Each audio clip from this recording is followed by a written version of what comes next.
الكريم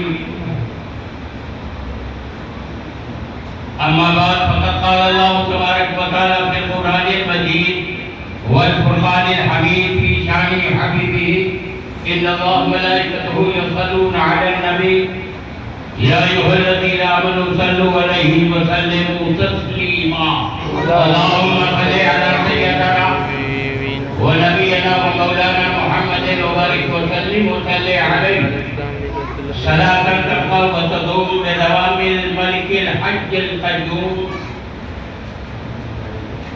قال الله تبارك وتعالى في القرآن المجيد والفرقان الحميد ولا تقولوا لمن يقتل في سبيل الله أموات بل أحياء ولكن لا تشعرون. صدق الله مولانا العظيم وصدق رسوله النبي الأمين الكريم الرؤوف الرحيم ونحن على ذلك لمن الشاهدين والشاكرين والحمد لله رب العالمین. جو دہک کی آگ کے شعلوں پہ سویا وہ حسین، جو دہک کی آگ کے شعلوں پہ سویا وہ حسین، جس نے اپنے خون سے دنیا کو دھویا وہ حسین، جو جوان بیٹے کی میت پر نہ رویا وہ حسین، جس نے سب کچھ کھو کے بھی کچھ بھی نہ کھویا وہ حسین، مرتبہ اسلام کا جس نے دوبارہ کر دیا اور خون نے جس کے دو عالم میں اجالا کر دیا.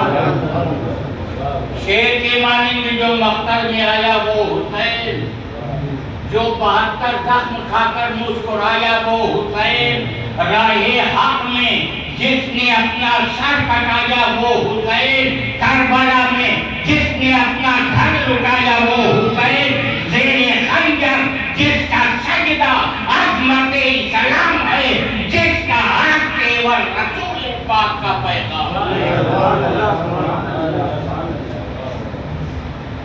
اس نواسے پر محمد مصطفیٰ کو ناز ہے، اس کی ہمت پر علی شیر خدا کو ناز ہے.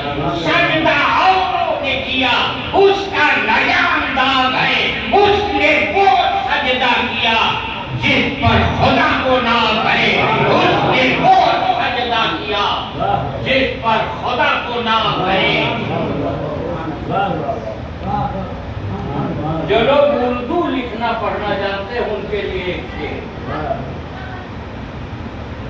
شہید کرب و بلا سے ہے کائنات میں حسن،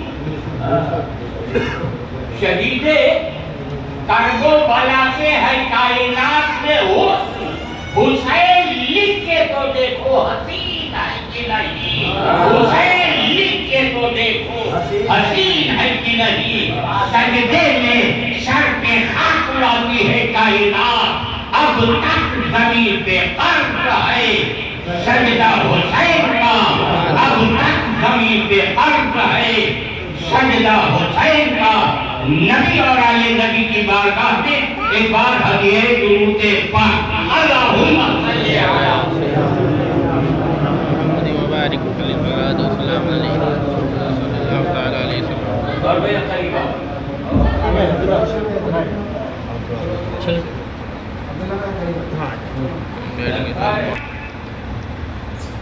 بغیر کسی تمثیل و تشبیہ کے اللہ تبارک و تعالی ارشاد فرماتا ہے وَلَا تَقُولُوا لِمَنْ يُقْتَلُ فِي سَبِيلِ اللَّهِ أَمْوَاتٌ بَلْ أَحْيَاءٌ وَلَكِنْ لَا تَشْعُرُونَ.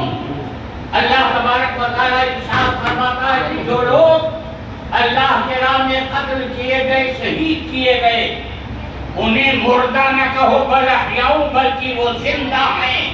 وَلَكِنْ لَا تَشْعُرُونَ. تم ان کی زندگی نہیں سمجھ سکتے، تمہیں شعور نہیں ہے. حضرت ایک شہید کے جسم پر تیر و تلوار، نیزہ و ڈھال کا زخم پہنچے، اس شہید کا خون اس زمین پر نہیں پہنچ پاتا کہ اس سے پہلے اس شہید کو اللہ کا دیدار نصیب ہوتا ہے.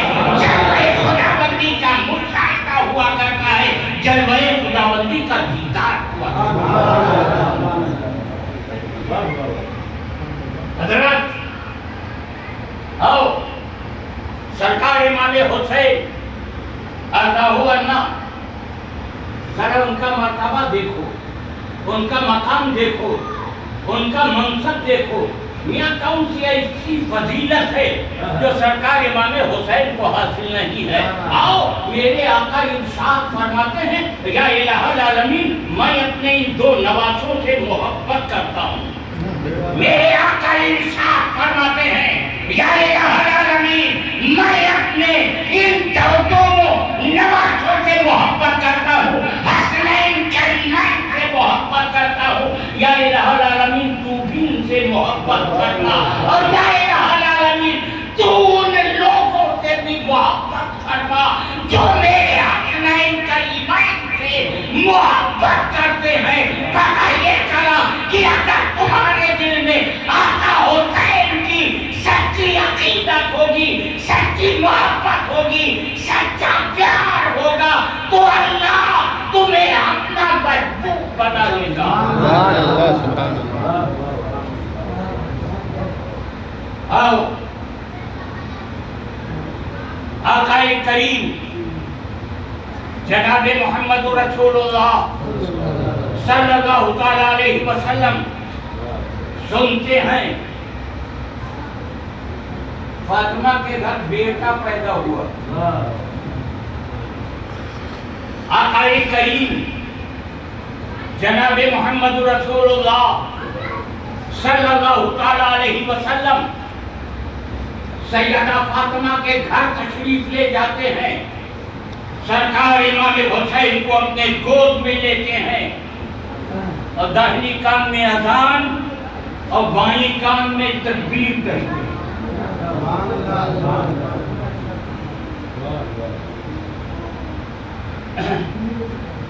پہلے بچے گھر میں پیدا ہوتے تھے تو بچوں کے کانوں میں اذان اور تکبیر ہو جایا کرتی تھی۔ اب تو اسپتال میں پیدا ہوتے ہیں، لہذا قوم سوچتی ہے کون جھنجھٹ پالے، لہذا یہ رسم معدوم ہوتی جا رہی۔ آؤ اذان و تکبیر کیوں کہی جاتی ہے؟ تاکہ اس دنیا میں اگر کوئی بچہ یا بچی جنم لے تو اس دنیا میں اس کے کان میں اگر کوئی صدا سب سے پہلے پہنچے تو وہ اللہ اکبر کی صدا ہو، اور دوسری آواز اگر اس کے کانوں سے ٹکرائے تو وہ نبی آخر الزمان جناب محمد رسول اللہ صلی اللہ علیہ وسلم کے رسالت کی آواز۔ آقا کریم جناب محمد رسول اللہ صلی اللہ علیہ وسلم اذان و تکبیر کے بعد آقا کریم نے کوئی نہیں فائدہ ہے، ایک کھجور لیا، اپنے منہ میں رکھا، اس کھجور کو چبایا۔ جب کھجور نرم ہو گیا تو آقا کریم جناب محمد رسول اللہ صلی اللہ علیہ وسلم نے اس کھجور کو اپنے مبارک منہ سے نکال کر امام حسین کے منہ میں ڈال دیا۔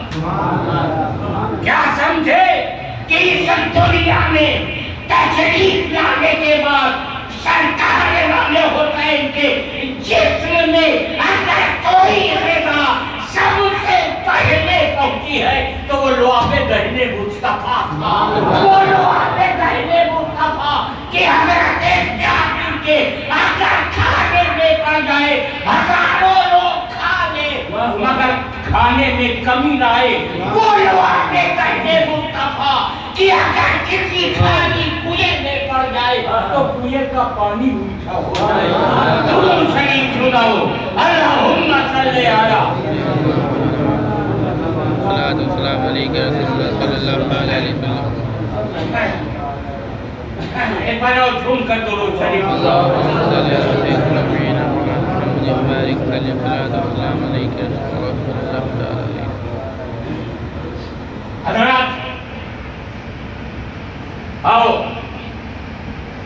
تو میں میرے میرے آقا ارشاد فرماتے ہیں الحسین منی وانا من الحسین، میرے آقا ارشاد فرماتے ہیں حسین مجھ سے ہیں اور میں حسین سے ہوں۔ اکثر و بیشتر علماء بیان کرتے ہیں کہ آقا کریم ارشاد فرماتے ہیں الحسین منی، حسین مجھ سے ہیں۔ بات سمجھ میں آ گئی؟ نانا پہلے نواس آباد میں، دادا پہلے پوتا بعد میں۔ کیا آپ کے شہر فیض آباد میں کبھی ایسا بھی ہوا ہے کہ پوتا پہلے دادا بعد میں، نواسا پہلے نانا بعد میں؟ نہیں، نانا پہلے نواسا بعد میں، دادا پہلے پوتا بعد میں۔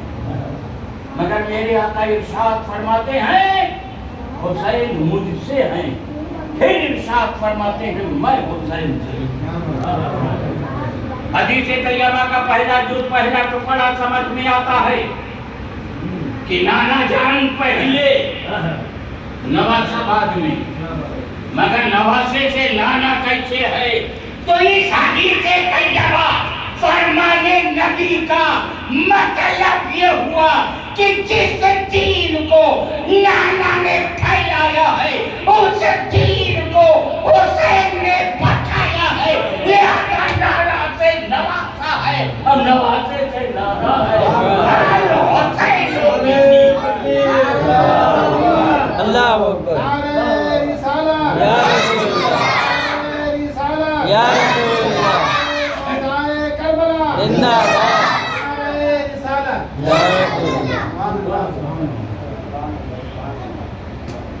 آؤ سرکار امام حسین رضا عنہ نے اگر بچپن میں کبھی آنکھ کھلی ہے تو سرکار امام حسین نے اپنے بابا جان سیدنا علی مرتضیٰ کرم اللہ تعالی وجہ الکریم کا قرآن پڑھنا سنا ہے۔ اگر سیدنا علی مرتضیٰ کرم اللہ تعالی وجہ الکریم کی فضیلت بیان کی جائے تو مجھ جیسا کمیل کئی راتوں تک آپ کے فضائل بیان کر سکتا ہوں، مگر آؤ ایک دستگاہی بات ہے عرض کر دوں۔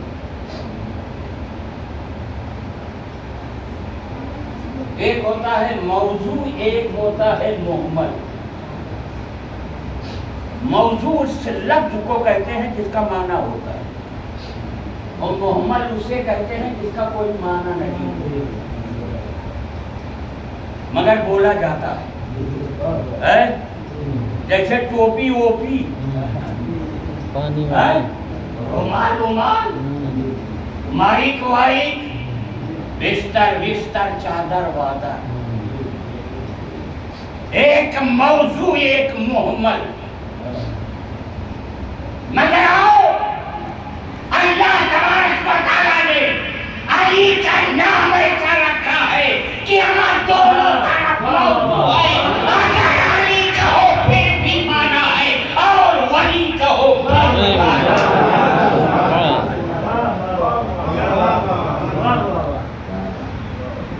سرکار امام حسین رضا عنہ نے بچپن میں اگر کبھی آنکھ کھلی ہوگی تو سیدنا علی مرتضیٰ کرم اللہ تعالی وجہ الکریم کا قرآن پڑھنا سنا ہے۔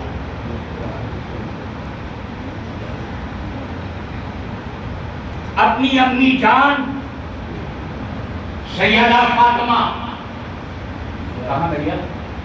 ہلو لوگ کہیے ہو نا؟ ہاں بھائی سے دھیرے دھیرے چلے گئی ہو تو کہ مولانا شفاعت جو آپ کے خطیب و امام ہیں، انہوں نے حصہ کا انتظام کیا، اسے کون دے گا؟ ایسا انتظام ہے نا؟ ہاں، نہیں تو بعد میں قوم ہم سے مانگنے لگے کہ آپ نے کہا کہ حصہ ملے گا۔ جی، آپ ذکر حسین میں آئیں تو حصہ ملے گا،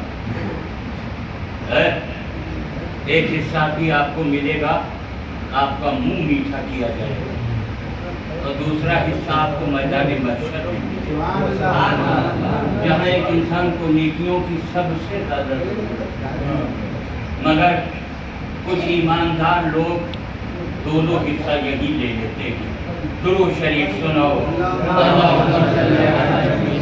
سیدنا و نبینا و مولانا محمد وبارک وسلم وصلی علیہ صلاۃ تبقى وتدوم بدوام الملک الحق القیوم۔ حضرات، امت و گرمی بہت ہے،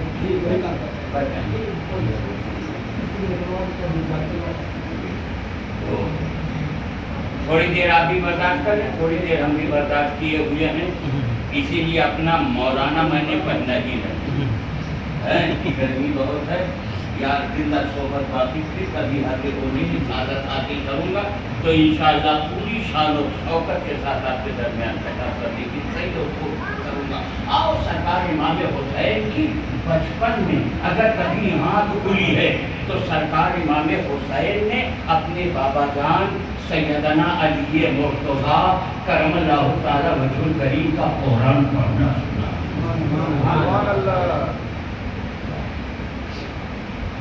حضرات، آج کا نوجوان 2:30 بجے رات تک موبائل پر بزی رہتا ہے،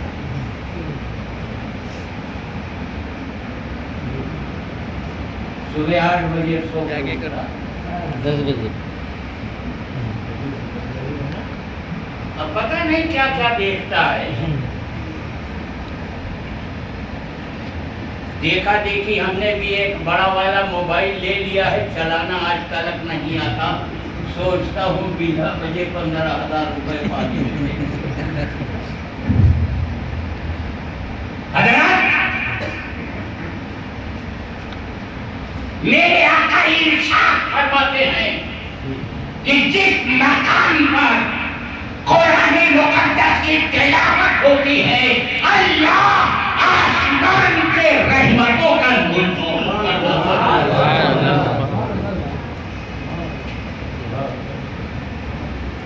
تم کیا جانو قرآن کی عظمت؟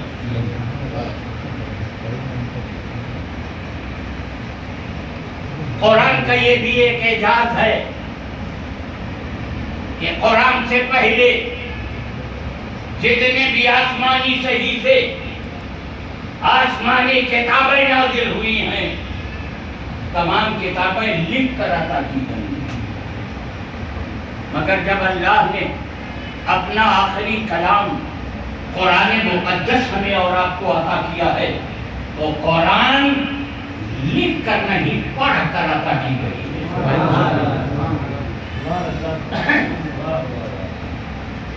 یہ حضرات، توریت حضرت موسیٰ علیہ السلام پر نازل ہوئی، زبور حضرت داؤد خلیفۃ اللہ پر اتاری گئی، انجیل مقدس حضرت عیسیٰ روح اللہ علی نبینا علیہ السلام و تسلیم کو عطا کی گئی۔ تفصیل میں نہیں جاؤں گا، ایک گوشے کی طرف اشارہ کروں گا۔ حضرات، قرآن سے پہلے جتنے بھی آسمانی صحیفے، آسمانی کتابیں نازل کی گئی ہیں، تمام کتابوں کے لیے جگہ متعین تھی، جگہ مقرر تھی۔ اے موسیٰ، کتاب لینا ہے تو طور پر آؤ، کلام کرنا ہے طور پر آؤ، جگہ متعین، مگر قرآن مقدس کھولو، تو آپ کو پتا چلے گا کہ یہ سورہ مکی ہے، یہ سورہ مدنی ہے۔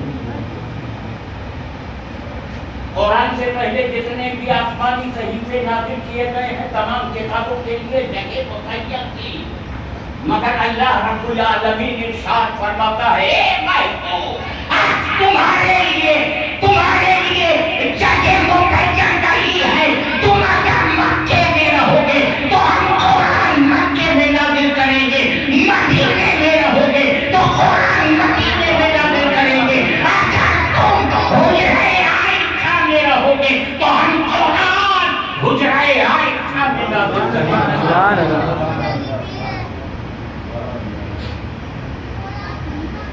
قرآن سے پہلے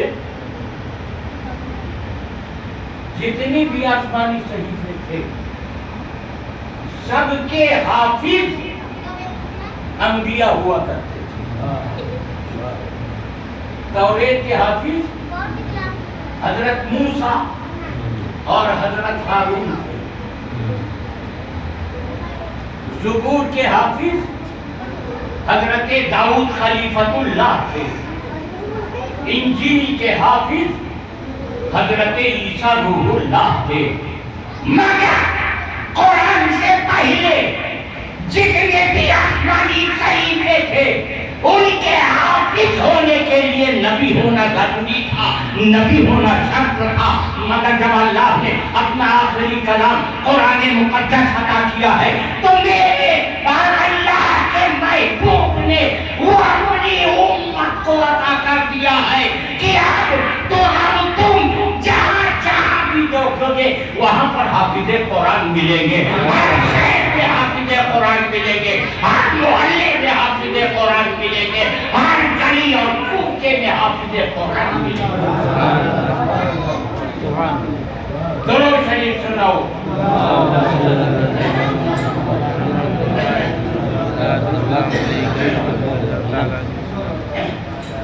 آؤ سرکار امام حسین اردا ہونا نے اگر بچپن میں کبھی آنکھ کھلی ہے تو بابا جان سیدنا علی مرتضیٰ کرم اللہ تعالی وجہ کریم کا قرآن پڑھنا سنا ہے، امی جان کی وہ دعا سنی ہے کہ یا الہ العالمین ایک رات تو اتنی لمبی کر دے کہ تیری فاطمہ تیری بارگاہ میں جی بھر کر کے سجدہ کر دے۔ روایتوں میں ملتا ہے کہ سیدہ فاطمہ کی نماز کا پہلا ہی سجدہ ہوا کرتا تھا کہ تمام رات بیت جایا کرتی تھی، تمام رات گزر جایا کرتی تھی، صبح کا سفیدہ نمودار ہو جایا کرتا تھا۔ سیدہ فاطمہ دعا کرتی تھی کہ یا الہ العالمین تو نے کتنی چھوٹی چھوٹی راتیں بنا دی ہیں کہ تیری فاطمہ تیری بارگاہ میں سجدہ تو کرتی ہے مگر دل نہیں بھرتا ہے، تشنگی نہیں بجھتی ہے، پیاس نہیں بجھتی ہے۔ یا الہ العالمین ایک رات تو اتنی لمبی کر دے کہ تیری فاطمہ تیری بارگاہ میں جی بھر کر کے سجدہ کرے۔ آج کا نوجوان تمام رات سوتا ہے، نیند نہیں پوری ہوتی ہے، سیدہ فاطمہ تمام رات سجدہ کرتی ہے، تشنگی نہیں بجھتی ہے، پیاس نہیں بجھتی ہے۔ سرکار امام حسین نے بچپن کے زمانے میں امی جان کی بارگاہ میں امی جان سے وعدہ کیا تھا کہ اے امی جان آپ کی اس دعا کو، آپ کا یہ لخت جگر، آپ کا نور نظر، آپ کا بیٹا میدان کربلا میں پوری کر دکھائے۔ تھوڑا زندہ رہو اور حاضر دماغ رہو، یہ نہ سوچتے رہو یا اللہ بجلی کب آئے گی۔ جھوم کر درود شریف سناؤ۔ اللہم صلی علی سیدنا و نبینا و مولانا محمد وبارک وسلم وصلی علیہ صلاۃ تبقی و تدوم بدوام الملک الحج القیوم۔ ایک جنگل میں ایک درخت پیڑ پر ایک مرغا تھا، صبح کا وقت ہوا، مرغا بولا ککڑو کو۔ قریب ہی میں سیار بھائی تھے، انہوں نے اس نے مرغے کو دیکھا، منہ میں پانی ٹپک گیا، سوچنے لگا اس مرغے کو اتارے کیسے؟ تو سیار عرض کرنے لگا، مرغا بھائی آپ نے اذان دے دی، آؤ نماز پڑھ لیا جائے۔ مرغا سوچنے لگا اگر نیچے اترا تو جان کی خیر نہیں۔ اتنے میں ایک کونے سے شیر کے گرجنے کی آواز آئی، سیار بھائی 9-11۔ تو مرغا نے کہا، سیار بھائی کہاں جا رہے ہو؟ آؤ امام صاحب آ گئے ہیں، جماعت کے ساتھ نماز پڑھ لی جائے۔ تو سیار نے جواب دیا، میرا وضو ٹوٹ گیا۔ درود شریف سناؤ، اللہم صل علی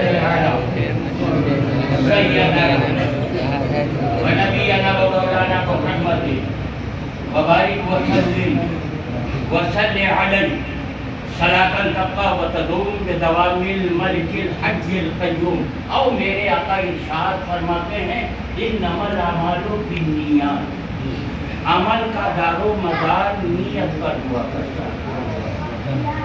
کل کوئی خوش نصیب مسلمان فجر کے وقت اپنے گھر سے وضو کرے اور اس ارادے کے تحت اپنے گھر سے باہر نکلے کہ نورانی مسجد پہنچوں گا، فجر کی نماز پڑھوں گا۔ راستے میں ٹھوکر لگی، آدمی گرا، اس کے جسم سے اس کی روح پرواز کر گئی، اس نے کلو نفس ذائقۃ الموت کا مزہ چکھ لیا۔ تو میرے آقا ارشاد فرماتے ہیں، انما الاعمال بالنیات، عمل کا دار و مدار نیت پر ہوا کرتا ہے۔ فقہائے کرام ارشاد فرماتے ہیں کہ وہ خوش نصیب مسلمان جو فجر کی نماز پڑھنے کی غرض سے اپنے گھر سے باہر نکلا تھا، ابھی وہ مسجد نہیں پہنچا، ابھی اس نے فجر کی نماز نہیں پڑھی، ابھی وہ مسجد کے قریب بھی نہیں پہنچا تھا کہ داعی اجل کو اس نے لبیک کہہ دیا، اس کے روح سے، اس کے جسم سے اس کی روح پرواز کر جاتی ہے۔ تو آؤ فقہائے کرام ارشاد فرماتے ہیں کہ جب فجر کی نماز کا وقت ہوگا، اس شخص کے نامہ اعمال میں فجر کی نماز کا ثواب درج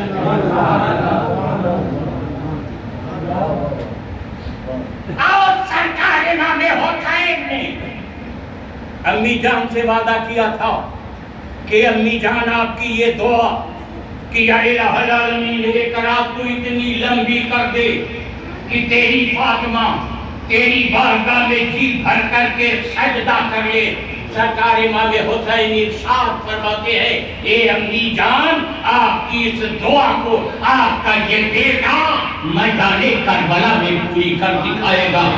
سرکار امام حسین ارضاہ عنہ نے میدان کربلا میں، دشت نینوا میں، میدان کربلا میں اگر اپنا گلا کٹایا ہے تو سجدے کی حالت میں کٹایا ہے۔ مجھے کہہ لینے دو کہ حادثہ کربلا سے لے کر صبح قیامت تک امام حسین کا سر سجدے میں رہے گا۔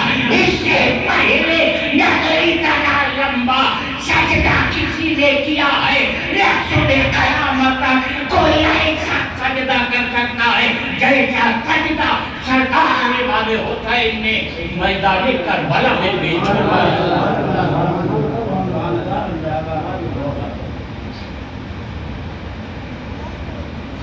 حضرات اور ایک قدم اور آگے بڑھو۔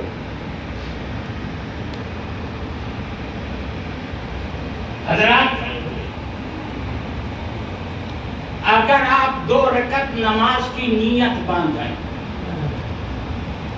اور ایک رکعت نماز پڑھیں تو نیت آپ ایک بار باندھیں گے۔ لوگ آج پٹا جاتے ہیں، اس لیے میں ہی بتاتا جا رہا ہوں۔ نیت ایک بار، ثنا ایک بار، الحمد شریف ایک بار، سورہ ایک بار، رکوع ایک بار. کبھی سوچا ہے کہ ایک رکعت نماز میں ہر عمل ایک بار, ہر عمل ایک بار, نیت ایک بار, ثنا ایک بار, الحمد شریف ایک بار, سورہ ایک بار, رکوع ایک بار, اما سجدہ 2 بار کیوں؟ ایک رکعت نماز میں ہر عمل ایک بار, مگر سجدہ 2 بار کیوں؟ تو فقہاء کرام ارشاد فرماتے ہیں کہ نماز کا پہلا سجدہ عبادت کا سجدہ ہے. نماز کا پہلا سجدہ عبادت کا سجدہ ہے, اور نماز کا دوسرا سجدہ اس کے شکرانے کا سجدہ ہے کہ اے اللہ تو نے ہمیں توفیق عطا کی کہ ہم تیری بارگاہ میں اپنی مقدس پیشانی جھکا سکے ہیں. اللہ تبارک و تعالیٰ ارشاد فرماتا ہے کہ ایک بندہ مومن اس وقت سب سے زیادہ میرے قریب ہوتا ہے جب وہ سجدے کی حالت میں ہوتا ہے. مگر آؤ میدان کربلا میں سرکار امام حسین کا اگر گلا کٹا ہے تو آپ کی نماز کا پہلا ہی سجدہ تھا. سرکار امام حسین کی نماز کا پہلا ہی سجدہ تھا کہ یزیدی نے تلوار کا حصہ وار کیا کہ سر اکہتر موتا ہاتھ سے جدا ہو گیا ہے. اس کے بعد یزیدیوں نے سر امام کو نیزے پر بھالے پر بلند کیا. شاعر کہتا ہے کہ جھکا تو پیش خدا, اٹھا تو نیزے پر. جھکا تو پیش خدا, اٹھا تو نیزے پر. سر امام پہے تو سر امام رہا. امام علی مقام کا مقدس سر یزیدیوں نے نیزے اور بھالے پر بلند کیا ہے. مورخین لکھتے ہیں کہ امام حسین کی شہادت کے بعد سرکار امام حسین کی آنکھیں کھلی ہوئی تھی. توجہ دیجیے گا, شہادت کے بعد سرکار امام حسین کی آنکھیں کھلی ہوئی تھی, اور سرکار امام حسین زمین کربلا کو دیکھ رہے تھے, ملاحظہ کر رہے تھے. سر نیزے پر ہے, آنکھیں کھلی ہوئی ہیں, اور سرکار امام حسین میدان کربلا کی دھرتی زمین کو ملاحظہ کر رہے ہیں, دیکھ رہے ہیں. شاعر کہتا ہے وہاں کی سر نیزے پر چہرہ ہے سوئے زمین, یعنی ہے ان کو سجدہ ثانی کی آرزو. سرکار امام حسین نیزے پر جب آپ کے مقدس سر کو بلند کیا گیا ہے تو سرکار امام حسین دشت کربلا کو, زمین کربلا کو اس لیے ملاحظہ کر رہے تھے, اس لیے دیکھ رہے تھے کہ یہ یزیدی میرے سر کو زمین پر رکھ دے تاکہ ہم اپنی نماز کا دوسرا سجدہ ادا کر لیں. وَلَا تَقُولُوا لِمَنْ يُقْتَلُ فِي سَبِيلِ اللَّهِ أَمْوَاتٌ بَلْ أَحْيَاءٌ وَلَكِنْ لَا تَشْعُرُونَ. جو لوگ اللہ کی راہ میں شہید کیے گئے, قتل کیے گئے, انہیں مردہ نہ کہو, بَلْ أَحْيَاءٌ بلکہ وہ زندہ ہے, وَلَكِنْ لَا تَشْعُرُونَ تم ان کی زندگی نہیں سمجھ سکتے. درود شریف سناؤ.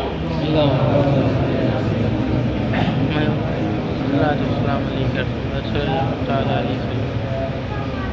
جی آپ گیلے پڑ گئے. جی تقریر ہم کر رہے ہیں, تھک آپ رہے ہیں. جی میں بھی سمجھتا ہوں بے پناہ امت ہے, بے پناہ گرمی ہے, مگر حاضر ہوا ہوں اور حضرت مولانا شفاعت علی صاحب خطیب و امام نورانی مسجد بڑی محبت کے ساتھ بلایا ہے اور یقیناً بڑی تکلیف اٹھا کر یہاں تک پہنچا. انہوں نے ضیافت مہمان نوازی بھی بڑی اچھی سے کی ہے، اس لیے گرمی کا خیال نہ کرتے ہوئے تھوڑی دیر آپ سے گفتگو ہے، مگر سوچتا ہوں کہ ایک آخری بات سن لو. درود شریف سناؤ.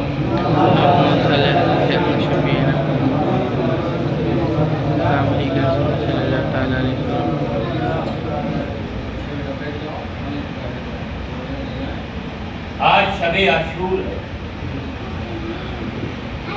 10ویں محرم الحرام کی آخری شب ہے. 9 محرم الحرام کو ظہر کی نماز کے بعد یزیدیوں نے نعرہ جنگ بجا دیا، صفیں درست کر لی، آمادہ جنگ نظر آئے. سرکار امام حسین حضرت عباس علمدار سے مخاطب ہوتے ہیں کہ یہ شور کیسا، یہ چلی چلا کیسا. سرکار عباس علمدار خیمے سے باہر نکلتے ہیں. آپ کی نگاہیں اور نظریں کیا دیکھتی ہیں کہ یزیدیوں نے صفیں درست کر لی ہیں، نعرہ جنگ بجا دیا ہے. حضرت عباس علمدار سرکار امام حسین کی بارگاہ میں حاضر ہوتے ہیں اور صورتحال بیان فرماتے ہیں. سرکار امام حسین ارشاد فرماتے ہیں، اے عباس علمدار، ان یزیدیوں سے کہہ دو کہ آج کی رات مہلت دے دیں، صبح دیکھا جائے گا. آج کی رات مہلت دے دو، صبح دیکھا جائے گا. ایک عام سمجھ، ایک عام ذہن یہ سوچے گا کہ سرکار امام حسین نے اگر ایک رات کی مہلت مانگی ہے تاکہ اس دنیا میں ایک رات اور بھی جی لیں اور بھی سانسیں لے لیں، مگر نہیں، خدا کی قسم سرکار امام حسین خیمہ حسینی میں تشریف لاتے ہیں اور ارشاد فرماتے ہیں، آج کی رات آخری رات ہے، آج کی رات آج کی شب آخری شب ہے، لہذا اس رات کے 2 حصے کر لو. رات کے ایک حصے میں قرآن کی تلاوت کرتے رہو، رات کے دوسرے حصے میں سجدوں کا مزہ لوٹتے رہو. اگر تم صحیح معنوں میں غلام امام حسین کا دعویٰ کرتے ہو تو آج کی رات بڑی مقدس رات ہے. خیمہ حسین کی طرح سے تم بھی آدھی رات تلک قرآن کی تلاوت کرتے رہو اور رات کے پچھلے پہر میں سجدے کرتے رہو، نوافل پڑھتے رہو، سجدوں کا مزہ لوٹتے رہو.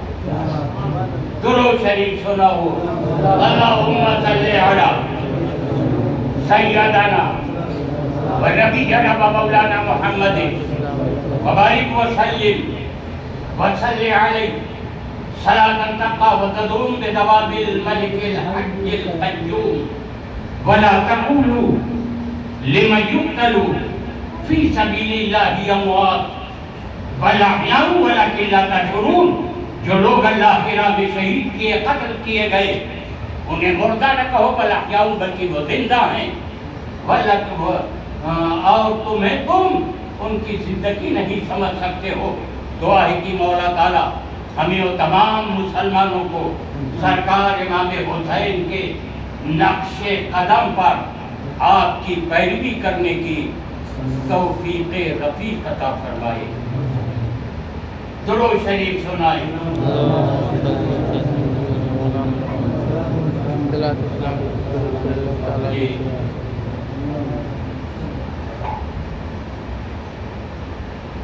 یقیناً